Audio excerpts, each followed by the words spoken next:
Hey guys, my awesome peeps! Get ready for some image generating magic. With just one click, you can bring your favorite anime characters to life exactly as you imagine them. In TensorArt, you can snag that target pic in a flash. Let your wild imagination run wild with AI drawing. First off, fire up TensorArt and land on the homepage of those RealAnime AI tools. Check out the hilarious images created by other super creators. They might just be the spark for your next masterpiece. Now, click on Customize. You can pop in the character you want to generate. Then, in the box below, type in what they're up to. Oh, and by the way, you don't have to stick to English to make this happen. Use a language you're comfy with and hit Generate. But if you're not sure, just click that Translate button at the bottom and go for Use Translate to get those English prompt words. Hold on for a few dozen seconds. Ta-da! The picture is born. Not too shabby, right? If you're not feeling it, add more deets to the prompt and generate again. That way, the image will be super duper accurate and match your imagination to a T. Once you're happy, click Post to share your awesomeness with the community. Don't forget to add tags when posting.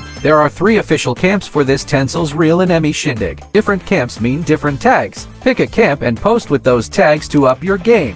If you run out of credits, no sweat. You can earn them by doing cool stuff like liking, posting, commenting, and other community shenanigans. Or you can buy them. And keep your eyes peeled cause Black Friday and Thanksgiving Day promos are on the way. There are some sweet rewards for taking part in this RealAnime thing. All members of the camp with the highest rep get 500 credits and a day of pro. Quality posts might even score a mystery reward. You can also get rewards for sharing on social media. For every post you share, you get 100 credits, up to a max of 500 credits. The activity time is November 18th to November 28th. If you want to join in the fun, just click on the link in the video comments at the top and generate your RealAnime pic in a jiffy. That's it for this time. See you next time!